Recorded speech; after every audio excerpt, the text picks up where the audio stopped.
अब मैं मंच पर आमंत्रित करना चाहूंगी नितिन गडकरी जी को।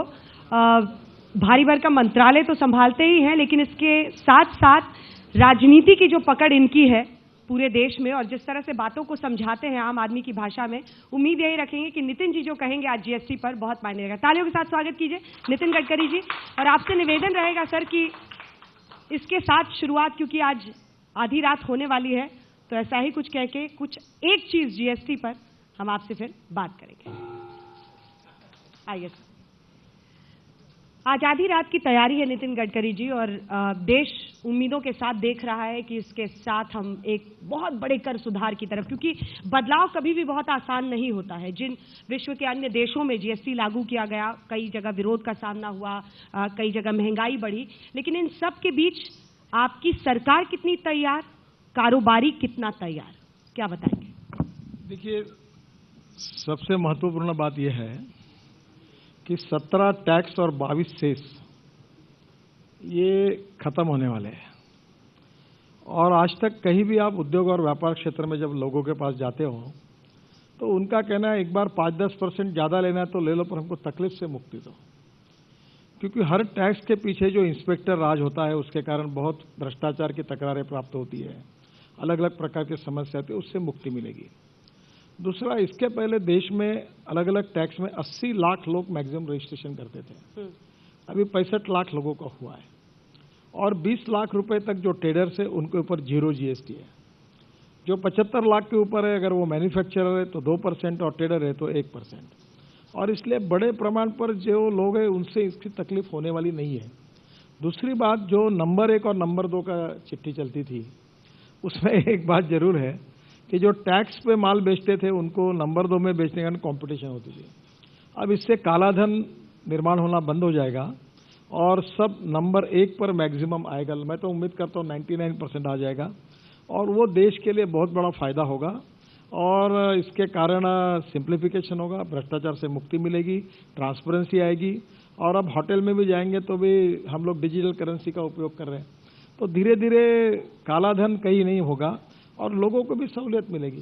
सर, ऐसा ही कुछ नोटबंदी के बाद कहा गया था, क्या कर चोरी पूरी तरह से देश में खत्म हो जाएगा जीएसटी के बाद? देखिए, पूरी तरह खत्म होना ये बात कहना असंभव है और ये कोई कह भी नहीं सकता। पर एक बात जरूर है कि मैं आपको ही पूछता हूँ कि पिछले साल भर में है, आप में से कोई लोग अगर रेस्टोरेंट में गए होंगे तो पहले कैश से पेमेंट करते थे, अब वो कार्ड के बजाय अभी डिजिटल पेमेंट करने लगे। अब छोटे छोटे दुकानों में भी आप अगर सर्वे करोगे तो कैश का टर्नओवर लगभग काफ़ी कम हुआ है। इसका मतलब अब जो टर्नओवर है वो टैक्स के अंडर कवर हो रहा है। तो इसका कारण जो बिल से लेना और बिल से देना है, तो धीरे धीरे ये जो है ये सभी सेक्टर से नंबर 2 काफ़ी बड़े प्रमाण पर कम हो जाएगा। और इसका पहला परिणाम ये होगा कि जो ईमानदारी से टैक्स पे करते थे उनके ऊपर हम टैक्स बढ़ाते थे, अब इसके बाद टैक्स की जो रेवेन्यू है वो बढ़ेगा। और मैं उम्मीद करता हूं, और मैं बहुत जिम्मेदारी से बात कर रहा हूं, कि हमने कहा है कि इस राज्य सरकार का अगर रेवेन्यू कम होगा तो हम भरपाई करके देंगे। मेरा विश्वास है भरपाई करने का शायद अवसर कभी आएगा ही नहीं, उल्टा राज्य सरकार का रेवेन्यू पहले साल से 15, 20, 25% बढ़ेगा और भारत सरकार का भी रेवेन्यू बढ़ेगा। और जितना रेवेन्यू बढ़ेगा उतना बजट बढ़ेगा। आज मेरा अगर 65,000 करोड़ का रोड का बजट है तो मेरा बजट 80,000, 85,000 या 1 लाख करोड़ का होगा। 1 लाख करोड़ का बजट मिलेगा तो ज्यादा रोड बनाऊंगा तो फिर गवर्नमेंट को टैक्स मिलेगा, स्टील, सीमेंट पर, बाकी बातों पर। रोजगार निर्माण होगा, रोजगार निर्माण होगा तो परचेसिंग पावर निर्माण होगी, और परचेसिंग पावर निर्माण होगी तो ग्रोथ रेट बढ़ेगा, जीडीपी बढ़ेगा। तो मुझे लगता है ये ओवरऑल हमारे इकोनॉमी के लिए फायदे का। तो आप ही के मंत्रालय पर आते हुए सर, सीमेंट और स्टील, सीमेंट अगर मैं सही हूं तो 28% में चला गया है टैक्स में, तो अब सर यहाँ पर तो फिर मतलब देखिए, आप एक काम करिए, पूरी तरह से अगर निर्माण के हम नहीं, ऐसा नहीं है सर। देखो, इसको टैक्स वापस भी होता है, केवल इसमें कॉन्ट्रैक्टर की समस्या ऐसी है कि स्टील और सीमेंट पर अगर वो टैक्स भरेंगे और रोड बनाने के बाद जब उनको वो टैक्स लगेगा तो स्टील और सीमेंट का टैक्स माइनस होगा। अब इसमें एक है कि पेट्रोल और डीजल को जीएसटी के बाहर रखा गया है, तो साइट पर जो पेट्रोल और डीजल जो है उसके ऊपर अलग से टैक्स है, तो उसका मॉडरेट नहीं मिलेगा, उसका वापस नहीं मिलेगा। तो ये एक समस्या है। पर ये राज्य सरकार में मैंने एक बार एक सवाल फाइनेंस सेक्रेटरी को पूछा था कि जीएसटी में पेट्रोल डीजल न रखने से राज्यों का नुकसान होगा, क्योंकि ये मुझे तो लग रहा है कि इसमें राज्यों का रेवेन्यू नुकसान होगा। तो उन्होंने कहा कि आप कह रही है बिल्कुल सही है, पर आज राज्य सरकार ये बात को समझने के लिए तैयार नहीं है। शायद एक साल के बाद जीएसटी काउंसिल में फाइनेंस मिनिस्टर्स ने राज्यों के मना कर दिया। उनको लगता है कि देखो, जो लीकर पर टैक्स है, पेट्रोल डीजल पर, उनको लगता है ये हमारा एक सॉलिड इनकम है, बड़ा शेयर है। तो डर के कारण उन्होंने ये कहा कि जीएसटी के बाद हमारे हाथ से ये चला जाएगा। सच्चाई ये है, वो तो उनको तय करना है, पर मैं जो मेरे अध्ययन के आधार पर कहता हूं कि पेट्रोल डीजल पर अगर जीएसटी लगेगा तो राज्य को जितना रेवेन्यू मिला है उससे ज्यादा मिलेगा। सर, अब जरा टैक्स रैशनलाइजेशन पर आते हैं, क्योंकि सोच के साथ ही सरकार 5 अलग अलग स्लैब्स में लाई है टैक्स। 0%, 5%, 12%, 18%, 28%। अभी वित्त मंत्री भी आए थे, उन्होंने सब समझाया कि कैसे 12 और 18 का रैशनलाइजेशन किया गया। सर, ये 28%, मतलब अगर आज आपने तो अच्छे दिन का वादा देश को किया था, आज अगर अपर मिडिल क्लास एस्पायर करे कि 5 स्टार होटल में मैं रहना चाहता हूं, तो वहां तो 28%।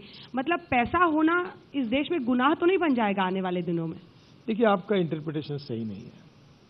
इसकी तुलना कैसे करिए मैं आपको बताता हूं। जीएसटी आने के पहले होटल में जाते हुए सर्विस टैक्स लगता था, एक्साइज लगता था। ये जो 17 सेस और 17 टैक्स और 22 सेस लगते थे, इसलिए जीएसटी के आने के पहले इस होटल में जाते हुए वो कितना टैक्स भरता था, और जीएसटी के बाद 17 टैक्स और 22 सेस कैंसिल वो कितना भर रहा है।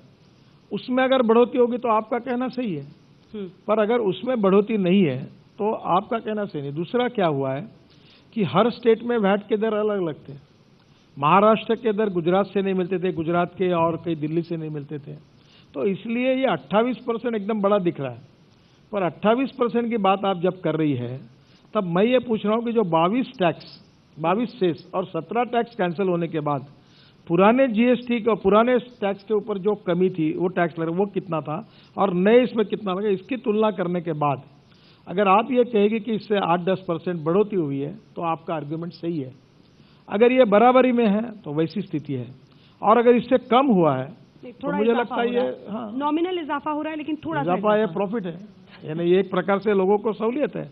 इसलिए आपका कीमतों में हो रहा है सर, जो पैसा देना पड़ेगा। अरुण जी ने बताया होगा, जो स्लैब चुनी गई तो 1-2% इधर उधर करके वो डाला गया, उसका एवरेज निकाला गया कि स्टेट में क्या टैक्स है और इस हिसाब से उसके बीच में वो डाला। तो ये सवाल कई एक्सपर्ट्स पूछ रहे हैं कि फिर ये सुधार कैसे हुआ? ऐसा तो नहीं कि सरकार ने 4-5 बाल्टियां रख दी, इसको 12% वाले में डाल दो, मतलब फिटमेंट कर दिया, आपने फिट कर दिया सब चीज। ऐसा नहीं, सुधार ये है कि 17 टैक्स और 22 सेस को कैंसिल किया है। मैं आप किसी भी व्यापारी और उद्योगपति को पूछो कि एक एक का जो इंस्पेक्टर था, अब बोलना नहीं चाहिए, ऐसे तकलीफ देते थे कि लोगों की हैरानी होती थी, कितने रिटर्न्स भरने पड़ते थे। अब ये सर्विस टैक्स, ये इसका इतना कड़ा बंधन था, अब सर्विस टैक्स से मुक्ति मिली। अब क्या होता है, जो रिलीफ मिलता है उसकी चर्चा कोई नहीं करता, और जो बड़ा हुआ अमाउंट है वो भी देखकर एकदम बोलता है। मुझे लगता है 2-3 महीने अनुभव लो, जीएसटी के पहले की स्थिति क्या है और जीएसटी के बाद की स्थिति क्या है, और उसमें भी एक आधे जगह पर कुछ जगह अगर कम ज्यादा होगा तो सरकार पॉजिटिव रीथिंक करने के लिए तैयार है। हम लोग सोचेंगे और नए सिरे से उस पर चेंजेस भी लाएंगे। चलिए ठीक है, अब मैं चूंकि हमने बात की 28% वालों की, अब मैं मिडिल क्लास पे आना चाहती हूँ। पनीर ये वाला इतना, और अगर पैकेट वाला है तो इतना। सर, आजकल तो पैकेट वाला ही आटा छोटे शहरों में भी खाते हैं, वहां भी चक्की की प्रथा अब रही नहीं है। यहाँ तक कि बाबा रामदेव भी जो अपना प्रोडक्ट लाते हैं सब पैकेट में ही बेच रहे हैं वो। तो आजकल तो पैकेट वाले प्रोडक्ट पर ही जोर है, वहां पर आपने परसेंटेज, मतलब किचन में भी तूफान आने वाला है। तो मिडिल क्लास, मैं आपको एक उदाहरण बताऊं सैनिटरी नैपकिन का। 75,000 तक जो महिला बचत गट है उसको कोई नहीं है, फिर उसके ऊपर अगर 2 करोड़ तक है तो 2% है।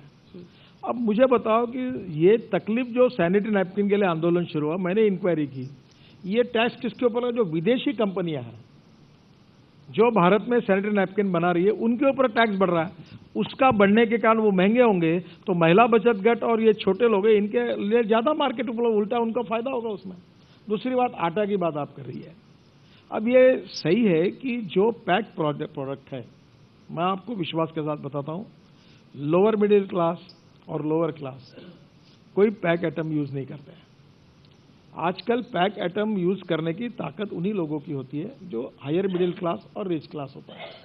और इसलिए पैक्ड फूड के बारे में जो किया है, उसमें भी जो इसेंशियल फूड है उसके बारे में बहुत सिंपैथेटिक रूप से उसको फाइनेंस मिनिस्टर ने और हमारे काउंसिल ने निर्णय किया है। पर मुझे लगता है कि अभी जैसे आप पैकिंग फूड में आप सब कंपनियों का टर्नओवर निकालो और वो टर्नओवर निकालने के बाद पैक्ड फूड में विदेशी कंपनियों का टर्नओवर कितना और इंडियन कंपनी का कितना ये करो। मैं एकदम मेरे पास आंकड़ा नहीं है, पर बीच में जब ये स्वदेशी की बात करने लोगों से मैं चर्चा कर रहा था तो हमारे देश में 60,000 करोड़ की रॉयल्टी केवल जो विदेशी कंपनियां हैं जो हमारे यहाँ काम करती है वो रॉयल्टी के रूप में देश के बाहर ले जाती है, जो पर्टिकुलर पैक्ड फूड्स और ये इस प्रकार के उद्योगों में है। तो मुझे लगता है कि ये इसके कारण जिनकी ताकत है, जो सहन कर सकते हैं, उनको थोड़ा बहुत टैक्स जाता है। अगर सरकार को टैक्स नहीं मिलेगा तो सरकार कैसे चलेगी?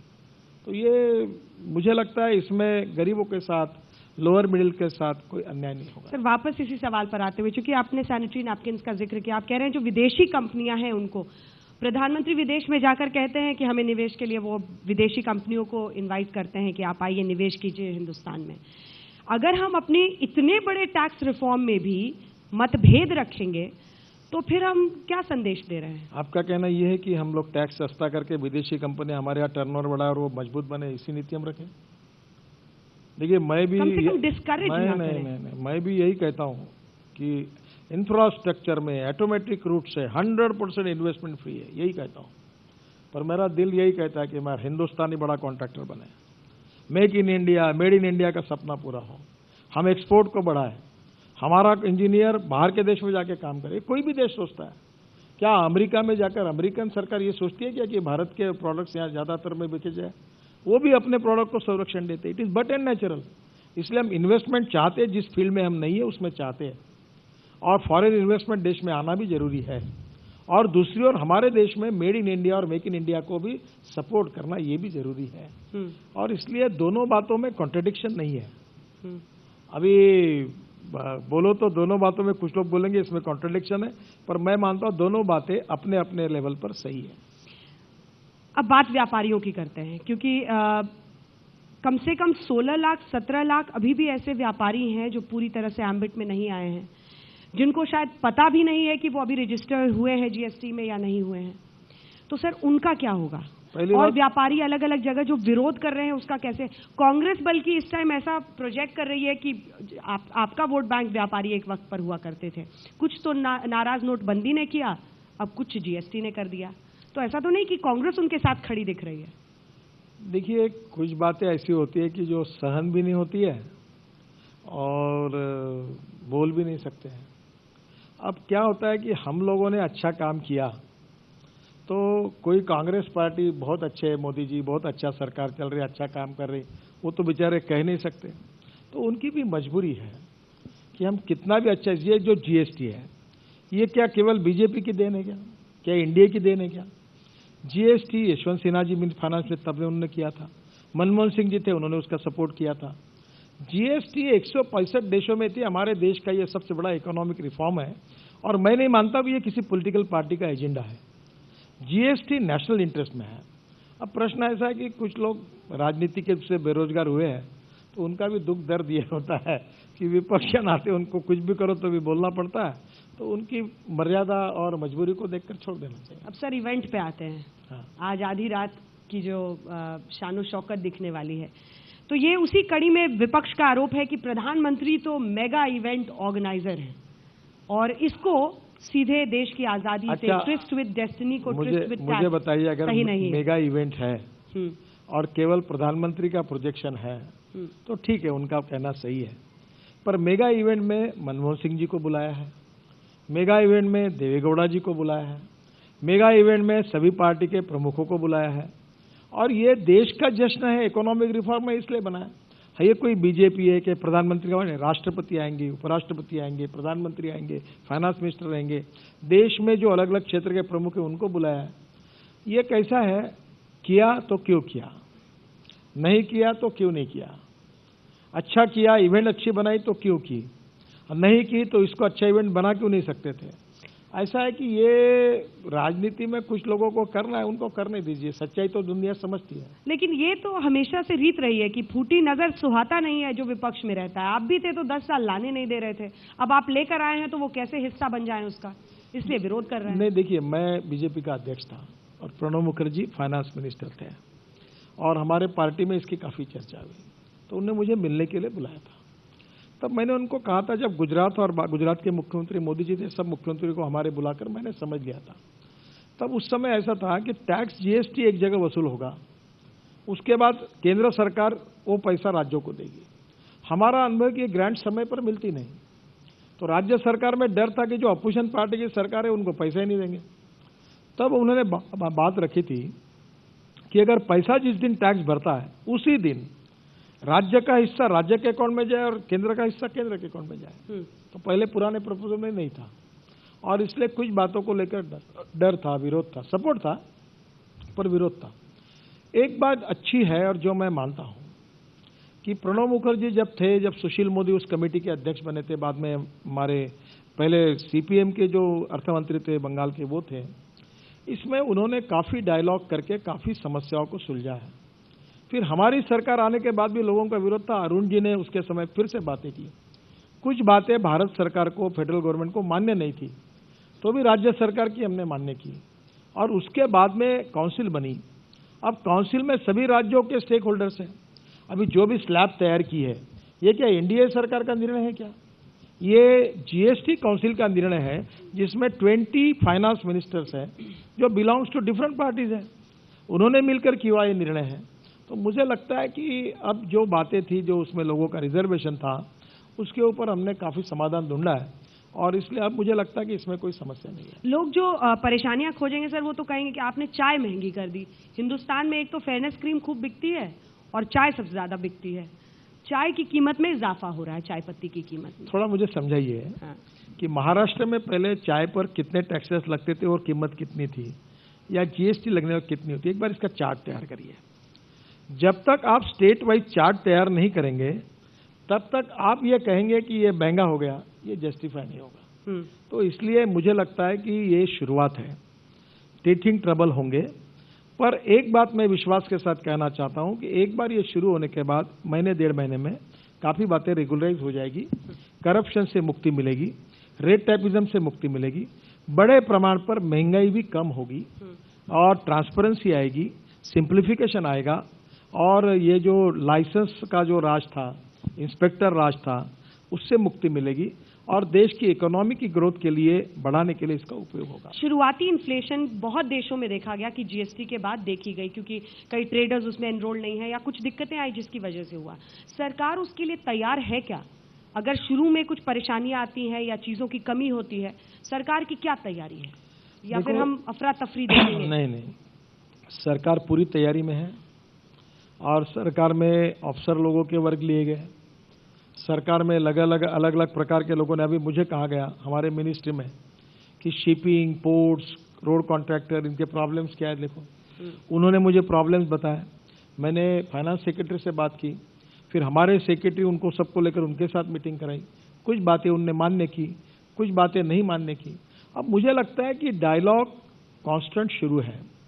कोऑपरेशन, कोऑर्डिनेशन एंड कम्युनिकेशन, ये राज्य सरकार और भारत सरकार, राज्य सरकार, भारत सरकार और ट्रेडर, बिजनेसमैन एंड मैन्युफैक्चरर्स, सबके बीच में लगातार चैम्बर ऑफ कॉमर्स के द्वारा सबकी सुनवाई होकर हो रहा है। इसके बावजूद भी ये इतना बड़ा टैक्स रिफॉर्म है कि ये एकदम कल से शुरू होगा और सब प्रॉब्लम सॉल्व हो गया, ऐसा नहीं होगा। इसके टीथिंग ट्रबल होंगे और हम जल्द से जल्द उसको सॉल्व करके, मुझे लगता है कि सबको रिलीफ मिलेगा। 165 देशों में ये सक्सेसफुली अब इम्प्लीमेंट हो रहा है और हमारे देश में भी हुआ है। हमारे अमेरिकन प्रेसिडेंट ने भी इसकी तारीफ की है कि भारत में जीएसटी इम्प्लीमेंट हो रहा है। तो मुझे लगता है ये बहुत पॉजिटिव इकोनॉमिक रिफॉर्म है जो ऑल स्टेक होल्डर्स है, यानी मैन्युफैक्चरर, ट्रेडर, बिजनेसमैन, सरकार, राज्य सरकार, कंज्यूमर, सबके लिए विन विन सिचुएशन में बेनिफिशियल है और इसके अच्छे परिणाम मिलेंगे। आपने ट्रंप का जिक्र किया और उन्होंने राष्ट्रपति ट्रंप ने वाकई प्रशंसा की कि जीएसटी और हम भी सोच सकते हैं, लेकिन कुछ तो वजह रही होगी जब यूएस और यूके जैसे देशों ने इतने सालों तक हिम्मत नहीं की। तमाम स्टेट्स को बहुत ऑटोनॉमी वहां पर दी गई है, लेकिन हिंदुस्तान में कहीं जल्दबाजी में तो हम नहीं कर रहे सब। कहाँ जल्दबाजी है? तो सारे ट्रेडर्स अभी आप मुझे बताइए, इसका काम कब से शुरू हुआ है? यशवंत सिन्हा जब थे तभी वो मीटिंग बुलाते थे, प्रणब मुखर्जी थे तब मीटिंग बुलाते थे, मनमोहन सिंह जी जब से तब से ये बात का जिक्र हुआ है। क्या इस देश में एक आधे चीज को लाने के लिए 10 साल 12 साल डिस्कशन करना, सबसे स्टेक होल्डर से बात करना और उसके बाद लाने में लाया तो उसको जल्दबाजी कहना उचित होगा? लेकिन पहले कहा गया था सर कि वैट सिस्टम में जो एनरोल्ड है उनका ऑटोमेटिक ट्रांसफर हो जाएगा, फिर बताया गया अप्रैल के महीने में कि नहीं आप सबको रजिस्टर करना है। सर अभी आप अगर चले जाएंगे उस वेबसाइट पे तो ये संदेश आता है कि बहुत हैवी ट्रैफिक की वजह से बार बार वो वेबसाइट क्रैश कर रहा है, gst.gov.in। देखिए मैं आपको सिंपल बात बताऊं, अभी तक देश के इतिहास में अलग अलग टैक्स में जो रजिस्ट्रेशन हुआ उस नंबर की संख्या 80 लाख है। और अभी 4 दिन पहले जब मेरी जानकारी थी तब वो हम लोग करीब 65 लाख या 70 लाख तक का रजिस्ट्रेशन हो गया था। अब ये 10-15 लाख का है। अब 15 लाख लोग अगर आखिरी में जाएंगे तो थोड़ा सा उसमें टेक्निकल प्रॉब्लम आएंगे। अभी जैसे पानी बरसात आती है और सब नाले चौक हो जाते हैं, रोड पर पानी आता है, तो 2-3 दिन में ट्रैफिक को जाने में दिल्ली में मुंबई में तकलीफ होती है। तो ये कहीं ना कहीं एक आधी चीज जब ऐसी होती है, संकट आते तो थोड़े बहुत प्रॉब्लम आएंगे, पर मुझे लगता है जिस प्रकार से सरकार प्रोएक्टिव है ये प्रॉब्लम ज्यादा लंबे नहीं रहेंगे, 2-4 दिन में सॉल्व हो जाएंगे। अभी बातचीत हो रही थी बाहर कुछ लोगों से और उन्होंने बताया कि कुछ सीएज हैं देश में जिन्होंने जीएसटी में कहा है कि जीएसटी में 2-3 महीने में एक मर्सिडीज खरीदने का मैंने तो टारगेट रख लिया है।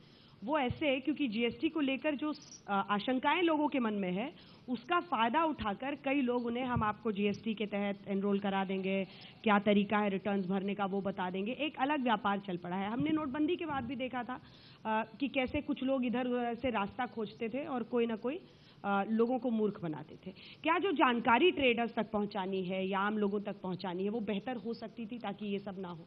देखो 80% तो रजिस्ट्रेशन हुआ है। दूसरी बात, आपको मैं बहुत सिंपल प्रश्न पूछता हूं कि 17 टैक्स और 22 सेस कैंसिल होने के बाद इसको हैंडल करने वाले जो लोग थे उनका काम कम हुआ है कि बढ़ा है? सेल टैक्स में मैं जब ग्रेजुएट कॉन्स्टिट्यूंसी से चुनाव लड़ता था तो हमारे महाराष्ट्र में सेल टैक्स बार रहता था, यानी सेल टैक्स ऑफिस में काम करने वाले वकीलों का हॉल में बार होता था। अब धीरे धीरे इतने टैक्स कम हो गए तो चार्टर अकाउंट और इनका काम ही नहीं रहेगा। इनका काम इतना कम होगा कि मुझे लगता है कि और सब नंबर 2 खत्म हो जाएगा तो कौन जाएगा सीए के पास? सब ट्रांसपेरेंसी से बिल टू बिल काम होगा। ये बिल उसको मैच होगा, वो बिल उसको मैच होगा, इससे खरीदी किया, इसको दिया, फटाफट मैचिंग होता जाएगा, कंप्यूटर पर आता रहेगा, तो काम ही कम होगा। तो मेरा तो कहना है कि ये जो काम करने वाले एडवोकेट्स थे और चार्टर अकाउंटेंट थे उनका काम कम हो जाएगा। भ्रष्टाचार का, और सबसे मैं आपको बताता हूँ, मैं बहुत ग्रास रूट पे रहता हूँ, राज्य किसी का भी रहे, ये जो इंस्पेक्टर राज था और ये जो आके तकलीफ देते थे वो मुझे कहना नहीं चाहिए, उनका महीने का बंधा हुआ रहता था कि हर ट्रेडर से, बिजनेसमैन से उतना पैसा लेते थे। ये पूरा जो इंस्पेक्टर राज, यो 17 टैक्स और 22 सेस कैंसिल होने के बाद जो रिलीफ मिला है ये इतना बड़ा है और हम इकोनॉमी को पूरी तरह नंबर 1 पे लेके जा रहे हैं। नंबर 2 करो ही मत झंझट। अच्छा, सबने टैक्स देगा। पहले क्या था कि 70% लोग टैक्स देते थे, 30% नंबर 2 करते थे। तो एक चीज विदाउट बिल बेचने में वो सस्ता बेचते थे और इनकी महंगी आती थी। अब 95% अगर नंबर 1 में आ जाएंगे तो नेचुरल नुकसान किसी का नहीं होगा, ट्रेड फेयर हो जाएगा।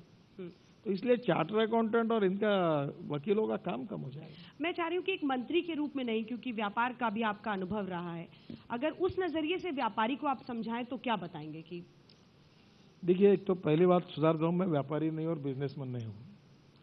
प्रॉब्लम यह है कि कोई फाइनेंशियल बात अगर ठीक करता है तो दिल्ली के भाषा में आप लोग उसको व्यापारी और बिजनेसमैन लगा देते हो। हाँ, मैं बिजनेसमैन जरूर हो सकता हूँ। मेरे आईक्यू की कीमत अगर महीने में तो 200 करोड़ रुपए से कम नहीं है। हमने पता है तिरुपति के बाल भी आप, हाँ, उससे भी पैसा नहीं। अभी मैं मुंबई में था तो 5 करोड़ रुपए सरकार से लिए और मैंने 10,000 करोड़ के काम किए। और मैंने उस समय धीरूभाई अंबानी और रतन टाटा ने मुझे कहा था कि मैंने 1200 करोड़ रुपए ओवर सब्सक्राइब बॉन्ड में पैसे खड़े किए थे।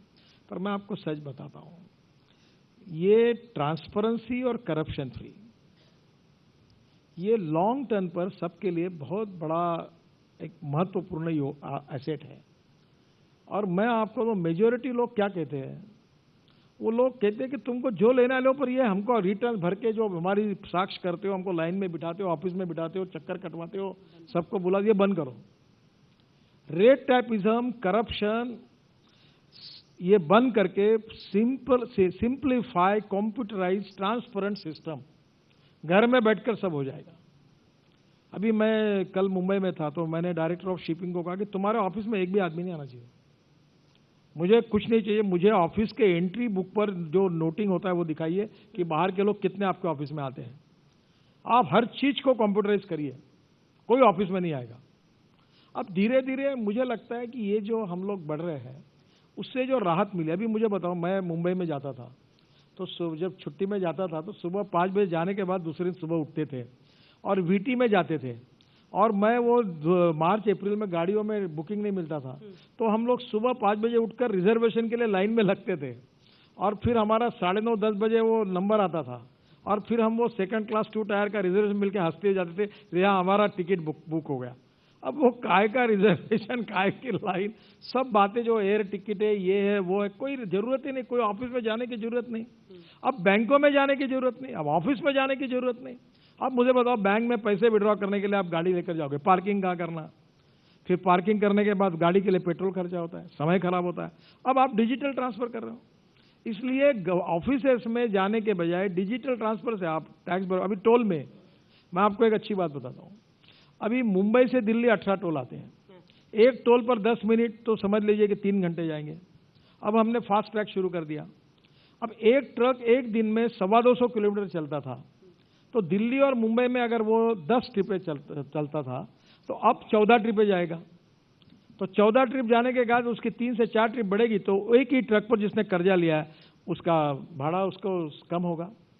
अब वो ट्रक मैं कह रहा हूं कि 40 टन का करो और रोड में 4 लेनिंग कर रहा हूं, तो उसके कारण और समय बचेगा। अब मैं सोच रहा हूं कि मैं 1 लेन इलेक्ट्रिक पर करूं ताकि डीजल भी और इलेक्ट्रिक पर चले तो उसका और फ्यूल कॉस्ट कमी होगा। फिर आगे सोचा कि मैं लॉजिस्टिक पार्क बनाऊंगा, तो 50 टन का माल मुंबई की कंपनी लेकर अगर दिल्ली आएगी तो बाहर रख देगी। तो धीरे धीरे फिर मैं आगे कह रहा हूं कि पानी पे जाएगा, तो 1.5 रुपया रोड का खर्चा है, 1 रुपया रेलवे का है, तो 20 पैसे पानी का है, तो पानी पर और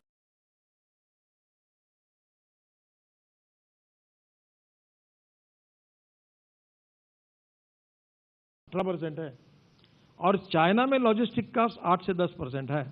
मेरी कोशिश ये है कि मैं ट्रांसपोर्ट मिनिस्टर के नाते इसको अगर 12 से 14% तक भी लाऊंगा तो हिंदुस्तान का एक्सपोर्ट 1.5 गुना होगा। अब हम क्या कर रहे हैं, कपास विदर्भ में होता है, सूत कोल्हापुर में निकलता है, गारमेंट लुधियाना में बनता है और एक्सपोर्ट जेएनपीटी से होता है, मुंबई से। कहीं लॉजिस्टिक कोई उसमें यही नहीं है। धीरे धीरे जो स्ट्रीमलाइन ट्रांसपेरेंसी के साथ जो काम हो रहा है उससे हमारी इकोनॉमी मजबूत होगी, रेवेन्यू बढ़ेगा, टैक्स का धीरे धीरे कम भी होगा। जैसे ध्यान में आएगा कि टैक्स देने वालों का कवरेज बढ़ेगा तो टैक्स ज्यादा आएगा तो टैक्स के दर कम होंगे। अभी बिजली के दर कम होने की शुरुआत हो गई है। आप कभी उम्मीद कर सकते थे कि बिजली के दर कम होंगे? 16.5 रुपए पर यूनिट सोलर का पहला प्रोजेक्ट गुजरात में आया तो दर था, अब 2 रुपए 63 पैसे पे आया। मैं इलेक्ट्रिक कार की बात कर रहा था तो इलेक्ट्रिक लिथियम आयन बैटरी की कीमत मैंने नागपुर में इलेक्ट्रिक टैक्सी शुरू कर दी, इलेक्ट्रिक बस शुरू कर दी। अब मैं इलेक्ट्रिक का बैंड बाजा लेके घूम रहा हूं, तो लिथियम आयन बैटरी की कीमत पिछले 3-4 दिनों में 30% कम होगी। अब 30 नहीं 100% कम होगी। More number of production, cost कम होती है और ये ट्रांसपेरेंसी सिंप्लीफिकेशन से नेचुरल ये इम्पैक्ट होगा और जिसके लिए आम आदमी को राहत मिलेगी। घर में बैठे बैठे सब ऑपरेशंस होंगे और करप्शन से मुक्ति मिलेगी, इंस्पेक्टर राज से मुक्ति मिलेगी। ये कस्टम्स और ये, मैं ज्यादा मंत्री हूं तो मैं बोल नहीं पाता हूं क्या क्या तकलीफ लोगों, आप इसके ऊपर एक बार बताओ कि एक कंटेनर भेजते समय कितने लोगों को कितने पापड़ पेलने पड़ते हैं। सब खत्म करो, ये बंद करो, डिस्ट्रॉय करो इस सिस्टम को। एक कंप्यूटर पे एक एंट्री करो और मैंने कहा स्कैनर लगा दो, सब करो, स्कैनर लगा लो और चेक कर लो। हर आदमी चेक करता है, चेक करना है नहीं क्या? लिफाफा लेने वालों की संख्या बढ़ती है। तो ये सब सिस्टम से मुक्ति मिलना, भ्रष्टाचार से मुक्ति मिलना, ये इंस्पेक्टर राज से मुक्ति मिलना, ये सबसे बड़ा इसका उपयोग है। अब एक सवाल जिसका मैं चाहती हूँ ईमानदारी से आप जवाब दीजिएगा, जरा सा भी डर नहीं लग रहा है कि व्यापारी जो विरोध के लिए सड़कों पर उतर रहे हैं, ये विरोध बहुत ज्यादा एंटी बीजेपी इमेज ना बन जाए? मेरा सवाल आपसे इसलिए है क्योंकि लगातार जो ट्रेडर्स हैं वो अपनी बात पर अड़े हुए हैं, कई जगहों पर वो विरोध दिखा रहे हैं, आप लेकिन आगे बढ़ रहे हैं। अब मैं गोल्ड पर आना चाहती हूँ खास तौर पर कि सोना से बड़ी भावनाएं जुड़ी हुई हैं इस देश में। कांग्रेस पार्टी ने दो बार कोशिश की 1% एक्साइज ड्यूटी लगाने की, नहीं कर पाए, इतना विरोध हुआ, वापस लिया। आपने 3% जीएसटी लगा दिया है और आप इस फैसले के साथ आगे बढ़ रहे हैं। कहीं पर ये डर और आशंका है कि ये बाउंस बैक ना कर जाए 19 में? देखो, मैं आपको दो चीज बताता हूं। राजनीति में दो प्रकार के नेता हैं, whether you want to lead the people और lead by the people. Modi ji स्वभाव के और जिस स्वभाव का मैं हूं, ना मैं मीडिया की चिंता करता हूं ना मैं जनता की चिंता करता हूं। मैं अपनी बात, और दूसरी बात आपको और बताऊं, मैं राजनीतिक जीवन में झूठ नहीं बोलता, और एक आधे बात को अगर मुझे झूठ बोलने का जब वक्त आएगा ताकि पॉलिटिकली मैं आपके सवाल का जवाब नहीं दे पाऊंगा तो मैं टाल दूंगा, पर मैं झूठ नहीं बोलूंगा। पहली बात ऐसी है कि जब तबीयत बिगड़ती है तो कुछ जगह कड़वी दवाई भी लेनी पड़ती है, और अगर हम देश हित में काम कर रहे हैं तो हम मीडिया के दबाव में काम नहीं करेंगे, हम किसी सेक्टर के दबाव में काम नहीं करेंगे। अगर हम ये कन्विंस है कि ये चीज करने से गरीब का हित है, देश का हित है, समाज का हित है, तो हम करेंगे। मुझे कोई पूछता है टोल रद्द कर दो, मैं बोलता नहीं होगा, टोल रद्द नहीं हो सकता। If you want good services you have to pay for it, क्योंकि पूरे अमेरिका से लेकर सब देश में तो टोल रोड ही नहीं बना पाएंगे, हमारे पास इतना पैसा बजट में नहीं है। और इसलिए मैं आपको एक बात कहूंगा कि, और व्यापारी बंदियों को भी कहूंगा कि थोड़ा 2 महीने तो रुकिए, एक बार 2 महीने में सिस्टम का अनुभव तो लीजिए, और 2 महीने में तकलीफ आई तो हमारे पास आइए, हम पॉजिटिव है, हम लोग उसमें से भी, हमारे भी शुरुआत के समय हमसे भी कुछ गलतियां हो सकती है, तो हम उसको इंप्रूव करने के लिए तैयार हैं, क्योंकि हम पहला इससे पायलट शुरू है। ये कभी कभी हम गवर्नमेंट में पायलट प्रोजेक्ट बोलते हैं, अब ये पायलट प्रोजेक्ट तो नहीं है, ये तो मेन ही प्रोजेक्ट है, पर ये शुरुआत है। तो शुरुआत में कुछ हमारी भी गलती अगर आप ध्यान में लेंगे तो महीने 1.5 महीने में उसको सुधारेंगे। अभी एक मेरे पास एक आए थे कि ड्रिप इरिगेशन पर, वो कहीं ड्रिप का लिखा नहीं था, तो जहां ड्रिप कोई स्लैब में नहीं था तो 28% पे लग गया। अब कुछ राज्यों में ड्रिप पर 5% वैट था और कुछ राज्यों में 0% था। तो मैंने ये बात फाइनेंस मिनिस्टर को रखी कि किसानों का ड्रिप अगर 28% पे जाएगा तो नुकसान होगा, और किसानों में अलग है कि फर्टिलाइजर की भी बात उसमें कही गई, मैंने भी रखी क्योंकि मैं किसानों में काम करता हूं। तो उनने मुझे तुरंत कहा कि हम इसको कंसीडर करेंगे। अब कुछ बातें एकदम परफेक्शन, ये पूरा ये सॉफ्टवेयर, ये सिस्टम, ये नए नियम, ये नए कानून, मैं ये दावा नहीं करता कि हम 100% परफेक्ट है। मैं ये भी दावा नहीं कर सकता कि इससे किसी को तकलीफ नहीं होगी। मैं ये कहता हूं कि इससे तकलीफ हो भी सकती है, समस्या भी आ सकती है, कुछ समय कुछ लोगों पर उसके कारण प्रॉब्लम भी फेस करने होते होंगे, पर हम ये शुरुआत है। शुरुआत करने के बाद हम ओपन माइंड से आप सबकी बातों को सुनना चाहेंगे। हमारे फाइनेंस मिनिस्टर, हमारे जीएसटी काउंसिल आपके एक एक मुद्दों का विचार करेंगे, जो सही होगा उसको रेक्टिफाई करेंगे, गलतियां होंगी तो, और धीरे धीरे महीने 1.5-2 महीने में सिस्टम पूरी तरह सिंक्रोनाइज हो जाएगी, ट्रांसपेरेंट हो जाएगी, और आप उसके लिए फैमिलियर बन जाएंगे, हम भी बन जाएंगे। और अगर 2-3 महीने के बाद आपने कोई रीजनेबल बात हमने नहीं मानी और सिस्टम अगर नहीं पूरी हुई ठीक प्रकार से, अगर सिंक्रोनाइज नहीं हुई, तो लोकतंत्र है, आपको अधिकार है इसको करने का। और रही बात देश के हित में निर्णय करने की, अब मुझे बताइए 50,000 करोड़ इस देश में मोदी जी के सरकार में हमने केवल ये जो अनुदान, सब्सिडी और शिष्य उससे बचा है। मैं आपको कलकत्ता पोर्ट में मैंने इतना ही निर्णय किया कि आधार के साथ पेंशन जोड़ दो। 4,000 लोग पेंशन मांगने के लिए नहीं है, 4,000। इसका मतलब वो मरे हुए थे और उनके ऊपर फ्रॉड लोग पेंशन ले रहे थे। शिष्यवृत्ति अब डिजिटल ट्रांसफर हो रही, डायरेक्ट नाम पर, अलग अलग प्रकार के अनुदान डायरेक्ट बैंक अकाउंट पे जमा हो रहे हैं। मैं आपको कह रहा हूं इस एक ही विषय का अगर आप रिसर्च करोगे तो राज्य और भारत सरकार 50,000 करोड़ बचे देश के, और इसलिए कुछ जगह पर कठोर निर्णय करने पड़ेंगे, और जो लोग दे सकते हैं उनसे टैक्स लेना पड़ेगा, और जो गरीब है, ई रिक्शा वाला चला रहा है, साइकिल रिक्शा चला रहा है, मजदूर है, उसके लिए पॉजिटिव भी सोचना होगा। अभी मुझे बताइए 5 करोड़ गरीब लोगों को उज्ज्वला योजना में टैक्स सिलेंडर और सेगड़ी फुकट में देना, और 2 करोड़ तक अभी तक हमने दिया है। ये क्यों हो सका? क्योंकि बड़े लोगों ने अपनी सब्सिडी सरेंडर की और हमने इसमें से जो लूपहोल्स थे उसको दूर करके पैसा बचाया और कुछ पैसा सरकार से डालकर आज हम 5 करोड़ परिवार को यानी 25 करोड़ लोगों को, जिसका गरीब लोगों को डायरेक्ट प्रॉफिट होगा, अब 2 करोड़ से ज़्यादा हमने गैस सिलेंडर और सब्सिडी दी है और अभी आगे दे रहे हैं। तो मुझे लगता है कि, और दूसरी बात आपको एक बात बताता हूँ, मैं जनता को पब्लिकली भी कहता हूँ, मुझे डर नहीं इस बात का, क्योंकि मैं प्रोफेशनल राजनीतिज्ञ नहीं हूँ। देश के लिए और समाज के लिए कुछ करने के लिए आया, लोगों को अच्छा लगे तो चुन कर दे, नहीं तो नहीं दे। और कोई मंत्री नहीं रहा तो मरता क्या आदमी कोई, मैं काम करूंगा। तो इसलिए मैं ये डर से ना, मैं जनता को 1000 लोगों में कहता हूँ। एक नागपुर में प्रसिद्ध है शहनाज हुसैन बैठे, 10,000 मुसलमानों की मीटिंग हुई मेरे को सपोर्ट देने के लिए, और मैंने भाषण में कहा तुम सब याद रखना मैं प्योर आरएसएस वाला हूँ। फिर तुमको दूसरा कोई बताएगा कि ये आरएसएस वाला, फिर आप नाराज मत होना। 15 साल मैं तुम्हारे बीच में हूँ, अगर मैं सांप्रदायिक हूँ, जातिवादी हूँ तो मुझे वोट नहीं देना, और तुम मुझे बचपन से जानते हो, अगर मैं सही हूँ तो मुझे वोट देना। और मुझे दिए लोगों ने वोट, वो बात छुपाते नहीं। और मोदी जी का भी स्वभाव ऐसा ही है, ना मीडिया के दबाव में झुकेंगे ना जनता के दबाव में झुकेंगे। जो जनता के हित में काम होगा, जो गरीब के हित में काम होगा, जो गांव गरीब मजदूर किसान का कल्याण होगा, वो पूरी ताकत के साथ बुलडोजर लगाकर चलाएंगे और करेंगे। उसमें हमें कोई संकोच नहीं है, अगर we convinced by it is in the national interest and it is in the poor interest, उसमें कोई बात नहीं। जो सीधा बोले, सपाट बोले, वो नितिन गडकरी। बहुत बहुत शुक्रिया आपका। Thank you. सीट बेल्ट अब हम लोगों ने लगा ही लिया है, रोल आउट के बाद ही जो असल परेशानियां वो आएंगी, और सबसे बड़ी बात यही है कि सरकार हमने एयर बैग लगा के रखी है। बहुत बहुत शुक्रिया आपका Nitin Gadkari. Thank you very much.